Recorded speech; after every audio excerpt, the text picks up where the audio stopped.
Welcome to my channel. Today we are going to see if an antelope can escape the fire and the leopard's fangs. The jungle was trembling.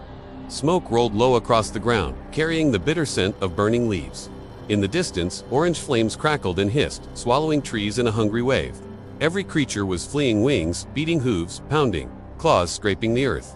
But one antelope, its chest heaving, found itself frozen in the worst place possible, trapped between a wall of fire behind and a predator ahead. The flames roared, heat pressing like a furnace against its back. In front, a shadow moved silently through the hazeline, stalking leopard, eyes glowing with the promise of a kill. The antelope's legs trembled, torn between the urge to flee into the blaze or face the fangs waiting in the smoke. The jungle seemed to hold its breath. Even the wind stopped, as if deciding which way fate would fall. The leopard tensed, a coiled spring ready to strike, its amber eyes never leaving the trapped antelope. The animal's every instinct screamed at it to run, but fear had turned its legs to lead. Time ticked by in heavy seconds, each one bringing the fire closer, forcing the antelope to make a choice. The predator's next move would be decisive, and when it struck, it would be swift and deadly. But the leopard was patient, its hunger outweighing its desire for a quick chase. It wanted this meal to last, savoring the thrill of the hunt as much as the taste of victory. As the flames crept closer, licking hungrily at the underbrush, the antelope finally stirred. It took a step to the side, then another, its hooves drumming, a desperate tattoo on the parched earth. The movement startled the leopard, causing it to momentarily retreat a few paces.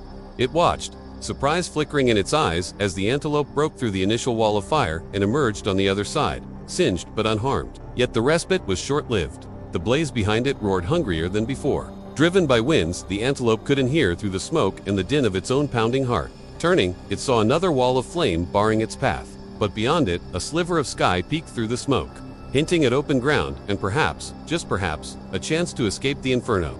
With a burst of desperate energy, the antelope charged. It slammed into the flames head first, a fiery orange engulfing its flanks. For a heartbeat, it was engulfed entirely, a fleeting silhouette against the raging backdrop. Then it burst out on the other side, stumbling, disoriented, but still alive. The flames roared their challenge, reaching out with eager tongues to snatch the fleeing antelope. But it kept going, driven by an instinct to live, a refusal to succumb to the relentless blaze. Its breath ragged, legs burning, it gained on the open ground, the forest's edge now in sight. Freedom tantalized it with every meter it covered. Yet behind it, the fire surged forward, as if sensing its prey's intent to escape, determined not to be denied its feast.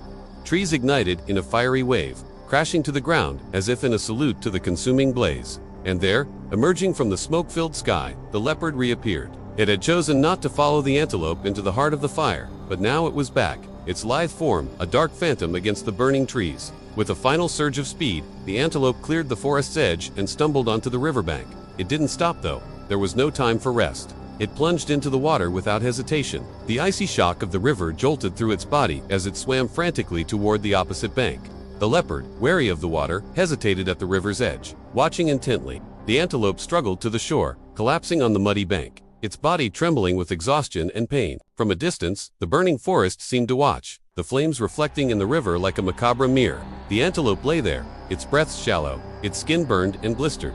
The leopard emerged from the trees, its fur as dark against the firelight as the smoke-filled sky. It moved with the practiced grace of a seasoned hunter, each step silent, each muscle coiled with predatory intent. The antelope, battered and bruised, struggled to rise, its instincts screaming at it to flee, but its legs felt heavy as lead. It knew it couldn't outrun the leopard now. Turning, it fled into the thickening shadows cast by the towering trees. The leopard followed, its eyes gleaming with the thrill of the chase, its fangs bared in a silent snarl. The riverbank gave way to a tangled undergrowth, a maze of roots and vines. The antelope weaved through the foliage, its heart pounding a frantic rhythm against its ribs. Behind it, the leopard moved with feline grace, its lithe form navigating the undergrowth with ease.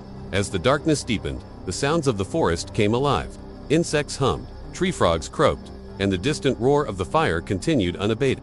The leopard pressed forward, its senses heightened, its determination unwavering. The antelope stumbled, desperate to find a way out of this leafy labyrinth. But the further it went, the more the shadows seemed to close in, the more the jungle's embrace felt like a suffocating trap. Just when hope threatened to dwindle, it spotted a break in the foliage ahead, a sliver of moonlight hinting at an opening. With a burst of adrenaline, it dashed toward it, praying it wasn't leading to another dead end. The leopard followed, its patience wearing thin. The antelope burst through the leafy barrier and found itself in a small clearing. The moon cast an ethereal glow on the forest floor, illuminating a narrow path that beckoned like a lifeline. Without hesitation, it turned and fled down it. The leopard, hesitating for a moment, soon followed, its every step echoing the antelope's own in a deadly game of cat and mouse. The path twisted and turned, leading deeper into the heart of the moonlit jungle. The antelope ran, its lungs burning, its legs threatening to give way beneath it. The leopard stalked behind, its breathing a soft whisper in the stillness. Finally, the path opened into a wider space, revealing a small grove of bamboo. The antelope, with a last surge of strength, darted between the slender stalks, seeking refuge in their swaying embrace. The leopard, too large to navigate the narrow spaces, circled the grove, its frustration evident. For a moment, the only sound was the rustle of leaves and the antelope's ragged breathing. Then the flames beyond the bamboo broke the silence with their hungry roar. The leopard stiffened, its ears pricked, and turned toward the sound. The grove of bamboo offered little protection from the encroaching fire. The antelope knew it had to keep moving. With renewed determination, it slipped past the bamboo, heading deeper into the unburnt forest. The fire was spreading, driven by winds that now carried a note of urgency. The antelope picked up its pace, the leopard's frustrated growl echoing behind. As dawn approached, the forest floor was a patchwork of fire and shadow. The antelope ran until its legs gave way and it collapsed, hidden among the tangled roots of a banyan tree. When it looked back, the fire had reached the edge of the grove, but it had not followed the antelope into its hiding place. The leopard paced at the edge of the flames, its eyes never leaving the smoldering tree roots. The antelope lay there, battered and afraid, knowing the fire had passed, but unsure if it had escaped the leopard's gaze. Slowly, cautiously, it began to creep away. When they met, the hunter had been poised to strike, but the flames had intervened, forcing a change in plans. Now, with the forest ablaze and prey scattered, the leopard found itself facing a challenge. The fire was a formidable opponent, driven by winds that seemed to mock its efforts to contain it. As it moved through the charred remains of its hunting grounds, the leopard's keen eyes missed nothing. Each footprint, each broken twig was noted, filed away for future reference. The fire had disrupted the balance, but it had also created opportunities. Animals flushed out of their hiding places, disoriented and afraid, were now vulnerable. The leopard, ever adaptable, ever resourceful, was ready to take advantage. Its powerful paws moved deftly over the burnt ground, navigating the shifting terrain with practiced ease. Its nose twitched, catching scents carried on the wind, guiding it toward the most desperate, the most vulnerable.